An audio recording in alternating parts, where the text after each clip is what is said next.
Shalom, keluarga besar ITHB yang saya hormati dan saya hargai. Pertama-tama saya mengucapkan selamat Paskah tahun 2022. Dan sebelum kita sama-sama mendengarkan firman Tuhan, mari kita berdoa. Saya mengajak Bapak Ibu Saudaraku dimanapun Bapak Ibu Saudara berada untuk boleh berdoa. Bapa, di dalam nama Tuhan Yesus kami bersyukur kalau malam ini, sore ini kami Senin 18 April 2022, kami keluarga besar ITHB, Institut Teknologi Harapan Bangsa, merayakan Paskah sebagai ucapan syukur dalam 2 tahun masa pandemi ini. Engkau menjaga, Engkau memelihara kami semua sehingga sore ini kami semua dalam keadaan sehat, kuat, makmur, panjang umur, awet muda, dan diberkati Tuhan. Terima kasih Bapa. Sampaikan pesan firman Tuhan, urapi hamba-Mu dan urapi kami semua. Dan biarlah firman sore hari ini, pesan Paskah tahun ini, menjadi kekuatan dan memerdekakan setiap kami. Sebab firman-Mu adalah kebenaran yang memerdekakan. Dalam satu nama Tuhan Yesus Kristus kami berdoa.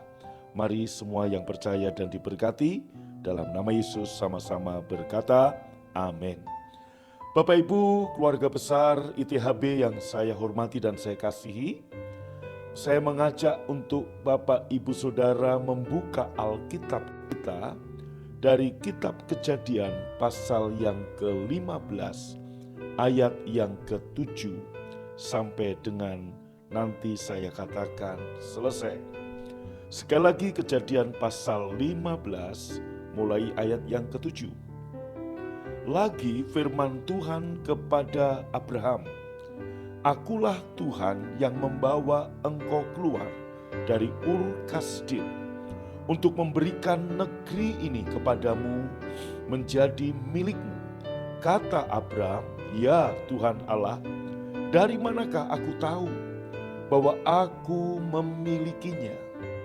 Firman Tuhan kepada Abraham, ambillah bagiku seekor lembu betina berumur 3 tahun, seekor kambing betina berumur 3 tahun, seekor domba jantan berumur 3 tahun, seekor burung tekukur dan seekor anak burung merpati. Diambilnyalah semuanya itu bagi Tuhan, dipotong 2, lalu diletakkannya bagian-bagian itu yang satu di samping yang lain. Tapi burung-burung itu tidak dipotong 2. Ayat yang ke-11, ketika burung-burung buas hinggap pada daging binatang-binatang itu, maka Abram mengusirnya. Menjelang matahari terbenam, tertidurlah Abram dengan nyenyak. Lalu turunlah meliputinya gelap gulita yang mengerikan. Firman Tuhan kepada Abraham, ketahuilah dengan sesungguhnya bahwa keturunanmu akan menjadi orang asing dalam suatu negeri yang bukan kepunyaan mereka, dan bahwa mereka akan diperbudak dan dianiaya 400 tahun lamanya, tetapi bangsa yang akan memperbudak mereka, bangsa yang akan memperbudak mereka akan kuhukum, dan sesudah itu mereka akan keluar dengan membawa harta benda yang banyak. Tetapi engkau akan pergi kepada nenek moyangmu dengan sejahtera. Engkau akan dikuburkan pada waktu telah putih rambutmu. Tetapi keturunan yang keempat akan kembali ke sini, sebab sebelum itu kedurjanaan orang Amori belum genap. Ketika matahari telah terbenam dan hari menjadi gelap, maka kelihatanlah perapian yang berasap. Perhatikan, perapian yang berasap beserta suluh yang berapi lewat di antara potongan-potongan itu. Ayat terakhir, ayat 18 saya baca untuk Anda. Pada hari itulah Tuhan mengadakan perjanjian dengan Abram serta berfirman, kepadamu dan kepada keturunanmu lah ku berikan negeri ini. Amin. Bapak Ibu Saudara yang dikasihi Tuhan, mungkin Bapak Ibu bertanya, kenapa sore ini di pesan Paskah tahun 2022 saya menyampaikan atau membuka pembacaan Alkitab dimulai dari kitab Kejadian. Saudara, bukankah Paskah berbicara tentang kematian dan kebangkitan Tuhan Yesus? Ya, betul. Tapi saya mengajak Bapak Ibu untuk menemukan Yesus dalam kisah Abram yang mengadakan perjanjian dengan Allah. Tuhan sedang mau mengadakan sebuah perjanjian dengan Abram. Tuhan berkata, negeri ini akan kuberikan kepadamu dan kepada keturunanmu.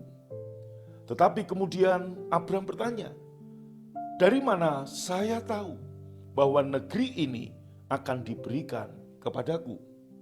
Maka kemudian Bapak Ibu Saudaraku, Tuhan berkata dalam ayat yang ke-9, ambillah seekor lembu betina, seekor kambing betina, seekor domba jantan, dan seekor burung tekukur dan seekor anak burung merpati. Kemudian saudaraku, dipotonglah menjadi dua bagian, kecuali burung-burung tersebut.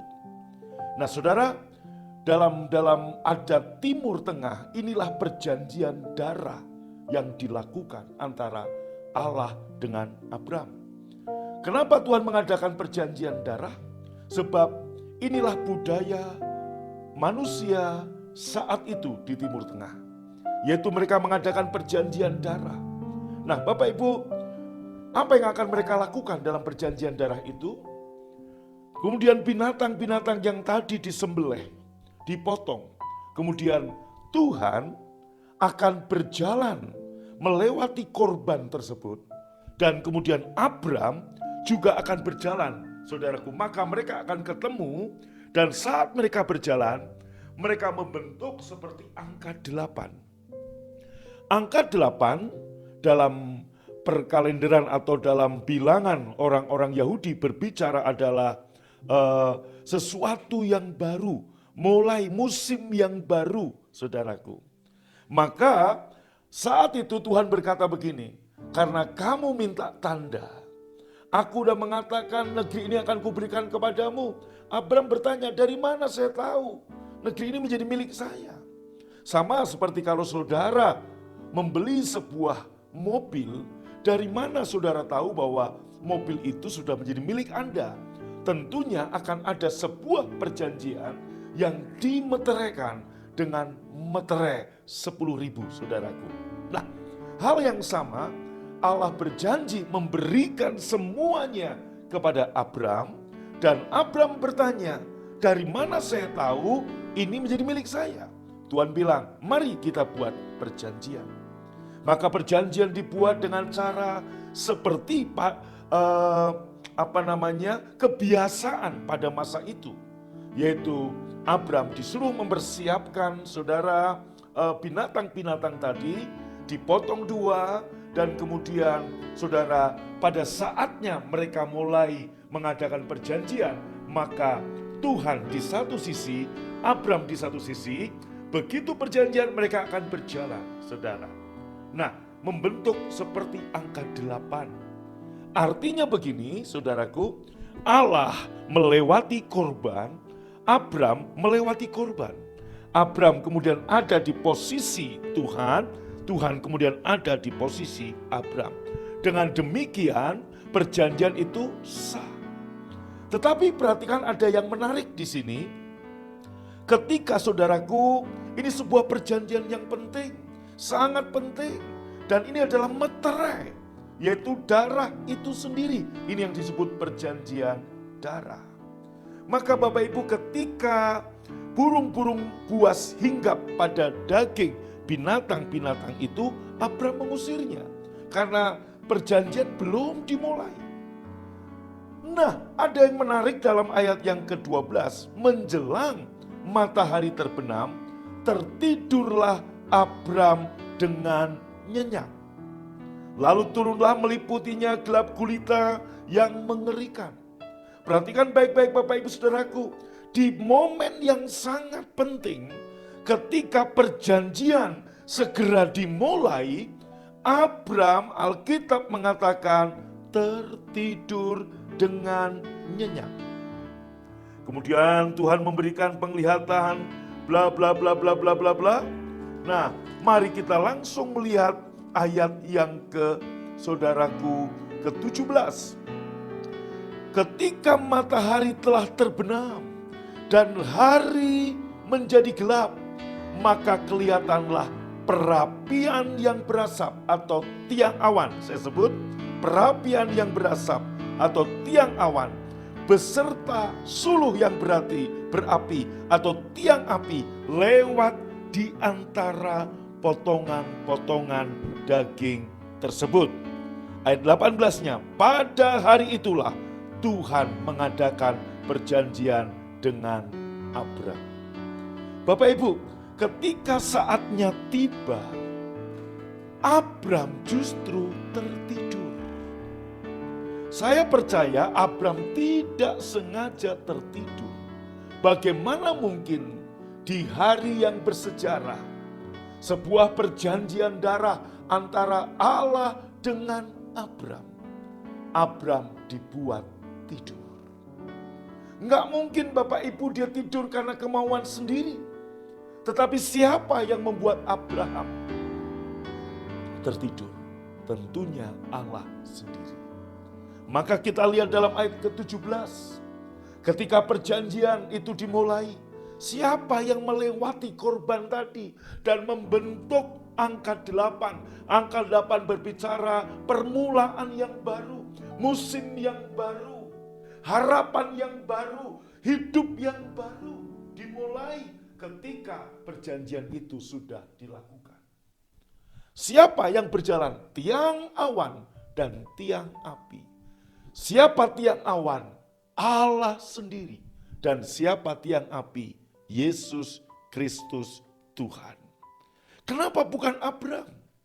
Kenapa harus Yesus yang melewati? Artinya ini perjanjian, saudaraku, yang perjanjian antara Allah Bapa dengan Yesus Kristus Tuhan, yaitu anak.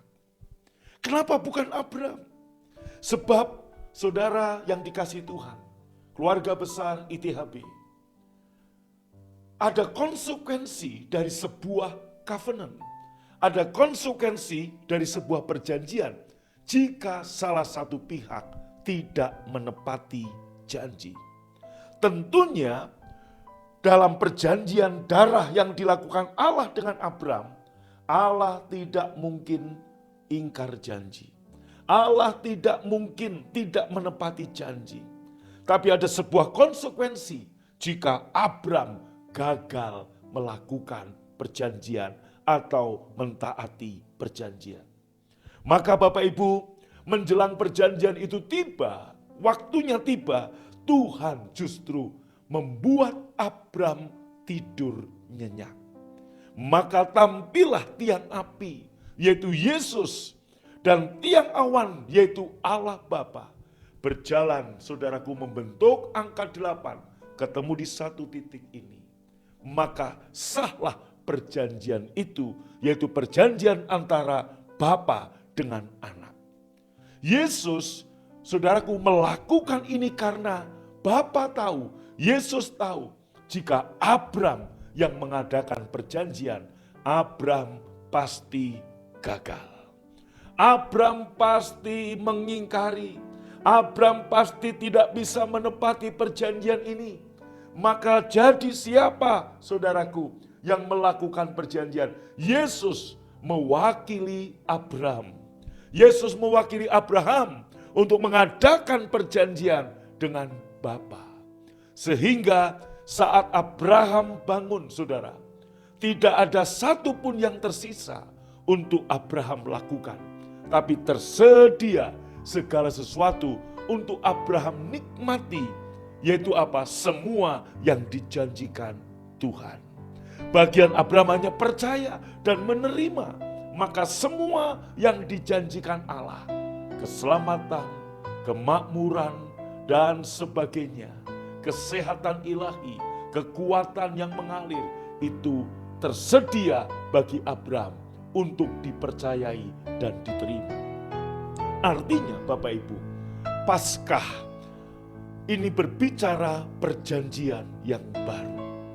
Bapak Ibu Saudara yang dikasihi Tuhan, keluarga besar ITHB, tahukah Anda bahwa perjanjian baru bukan dimulai dari kitab Matius, tapi perjanjian baru dimulai dari kematian Yesus Kristus. Saudaraku, perjanjian yang lama adalah perjanjian antara, saya tidak berbicara tentang kitab, tapi saya bicara tentang, saudaraku, covenant. Bukan Old Testament, tapi Old Covenant. Saya bicara tentang sebuah perjanjian. Saya tidak berbicara tentang kitab perjanjian lama atau kitab perjanjian baru.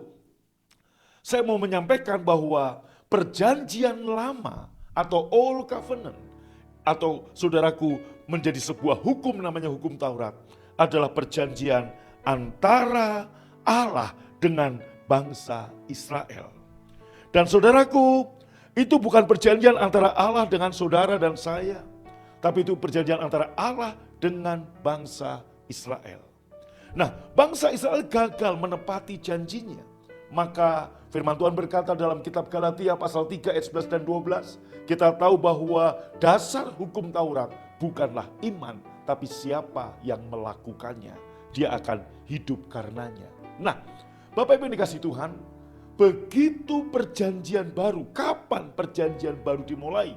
Perjanjian baru dimulai ketika Yesus Putra Allah mati di kayu salib. Darahnya tercurah.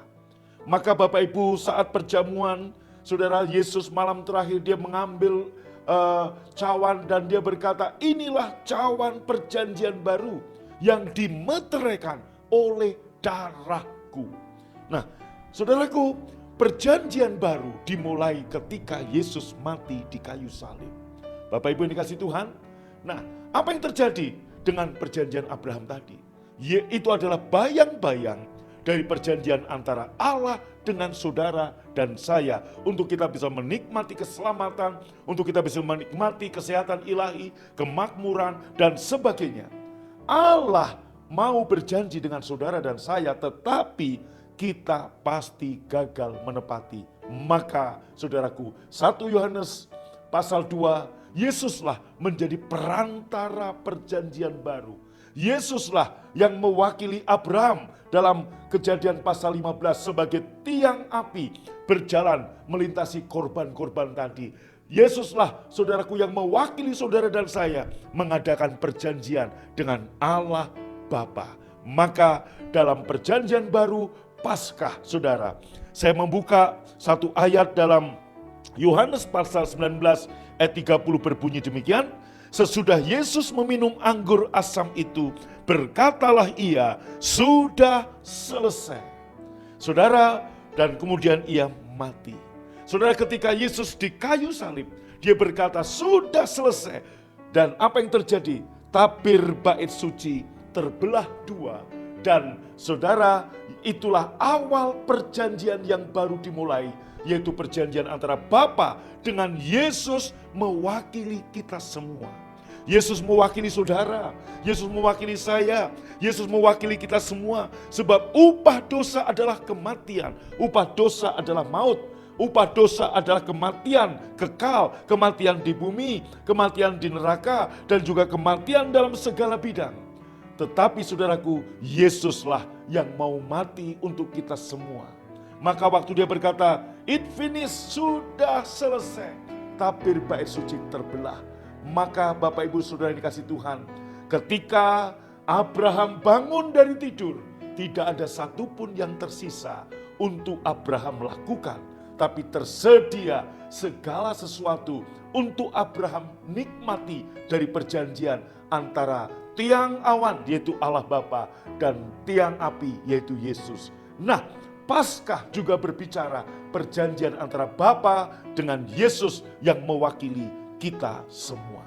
Maka Bapak Ibu, lewat Paskahlah kematian dan kebangkitan Tuhan Yesus. Apa yang terjadi? Tidak ada satupun yang tersisa untuk Anda dan saya lakukan untuk kita beroleh selamat, untuk kita beroleh masa depan penuh kemuliaan, untuk kita beroleh kemakmuran, untuk kita beroleh masa depan yang gilang gemilang, untuk kita boleh hidup dalam kemenangan dan dalam kesehatan ilahi. Tidak ada satupun yang tersisa untuk kita lakukan, tetapi tersedia segala sesuatu untuk saudara dan saya percayai dan terima, sebab Yesus sudah mewakili kita dalam perjanjian darah. Maka saudaraku, saat Anda ambil perjamuan di gereja Anda masing-masing, saat Anda ambil perjamuan, ingat baik-baik waktu Yesus berkata, inilah cawan perjanjian baru yang dimeteraikan oleh darahku. Kejadian pasal 15 tadi, ini adalah bayang-bayang atau lambang daripada perjanjian darah antara Bapa dengan Abraham. Itu menggambarkan antara Bapa dengan Yesus. Abraham tidak berjanji di situ, tapi Yesus yang mewakili Abraham. Hal yang sama, Paskah Yesus mewakili Bapak, Ibu, Saudara, dan saya untuk mengadakan perjanjian yang baru dengan Allah. Saudaraku, Yesus memenuhi semua kualifikasi untuk perjanjian ini, sehingga kita yang ada di dalam Yesus menikmati semua berkat dari perjanjian ini. Saudaraku, Yesus yang mengambil konsekuensi perjanjian, kita yang menikmati buah perjanjian. Maka Paskah tahun 2022, dengan pesan ini kita ngerti, kita memahami. Anda semua mahasiswa, para dosen, rektor, pengurus yayasan, dan keluarga besar ITHB, saudaraku, kita punya harapan yang baru. Kita punya hidup baru di dalam kematian Tuhan Yesus Kristus. Maka saudara, saya tutup dengan satu kata-kata, yaitu bahwa Anda dan saya, saudaraku, hari ini punya hak yang dibayar dengan darah untuk keselamatan kita. Kita punya hak yang dibayar dengan darah untuk hidup dalam kesehatan ilahi. Saya katakan begini, karena saudara dan saya ada di dalam Kristus, maka saudara dan saya layak. Saudara dan saya layak karena Yesus sudah mati untuk kita dan memberikan saudara dan saya hak yang dibayar dengan darah untuk menerima setiap berkat Tuhan. Ingat, Anda punya hak untuk diberkati dengan semua berkat karena hak itu, saudaraku, sudah dibayar dengan darah. Bukan karena baik, tapi karena Yesus baik untuk kita. Saudaraku, Anda dan saya punya hak yang dibayar dengan darah untuk kehidupan yang penuh kemuliaan. Saudara, siapa yang membayar dengan darah? Yesus. Siapa yang punya hak? Kita, saudaraku. Nah, Anda dan saya juga punya hak yang dibayar dengan darah untuk hidup di dalam kesehatan ilahi, kekuatan Allah, kemakmuran, panjang umur, awet muda, dan selalu diberkati Tuhan. Karena apa? Anda punya hak yang sudah Yesus bayar dengan darah di kayu salib. Anda dan saya punya hak yang dibayar dengan darah untuk mengalami keistimewaan di dalam kehidupan ini. Untuk mengalami kebajikan dan kemurahan Tuhan.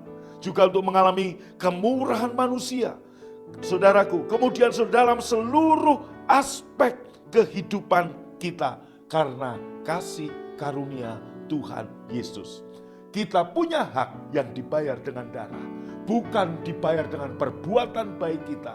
Bukan dibayar dengan kepatuhan kita. Tapi karena kepatuhan Yesus Kristus.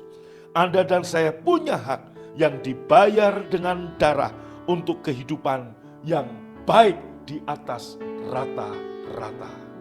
Tuhan Yesus memberkati saudara. Maka saya percaya lewat pesan Paskah 2022, keluarga besar ITHB, kita mengerti saudaraku, Yesus sudah mewakili kita semua dalam mengadakan perjanjian yang baru dengan Bapa. Saudaraku yang dikasihi Tuhan, Yesus mewakili saudara dan saya mengadakan perjanjian, dan konsekuensi perjanjian adalah, saudaraku, ada konsekuensi. Yesus memenuhi semua kualifikasi untuk perjanjian ini. Sehingga saudara, Anda dan saya dibuat rest, tertidur, berserah, percaya penuh bahwa semuanya sudah selesai. Semuanya sudah dilakukan oleh Yesus dengan mati di kayu salib. Tidak ada satupun yang tersisa untuk Anda dan saya lakukan, tetapi tersedia segala sesuatu, keselamatan, kemenangan, kesehatan ilahi, kesembuhan bagi Anda yang sakit. Yesus sudah melakukannya untuk saudara. Tersedia untuk Anda percayai dan Anda terima. Maka saya yakin, saudaraku, Anda punya harapan yang baru bagi Bapak Ibu Saudaraku yang mungkin hari ini tengah berputus pengharapan karena 2 tahun masa pandemi.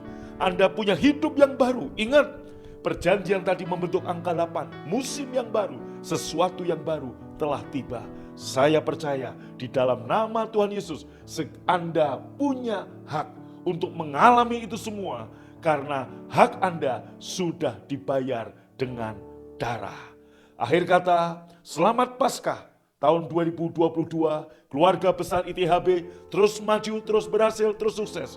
Doa saya untuk seluruh pengurus yayasan, rektor, para dosen, dan seluruh mahasiswa ITHB dimanapun saudara berada, sehat, kuat, makmur, panjang umur, awet muda, diberkati Tuhan. Amin. Mari kita berdoa. Terima kasih Bapa di dalam nama Yesus untuk malam ini kami sudah mendengar pesan firman Tuhan. Kami percaya firman-Mu adalah kebenaran yang memerdekakan. Paskah tahun 2022 membersihkan harapan kepada kami sebab Yesus mewakili kami mengadakan perjanjian dengan Bapa dan Yesus memenuhi semua kualifikasi sehingga kami boleh menang, sehat, selamat, kuat, makmur karena Yesus yang mewakili perjanjian kami. Terima kasih dalam nama Tuhan Yesus yang percaya diberkati berkata amin. Dan akhir kata saya Pendeta Agung Takaryana mengucapkan Shalom, Tuhan Yesus memberkati. Amin.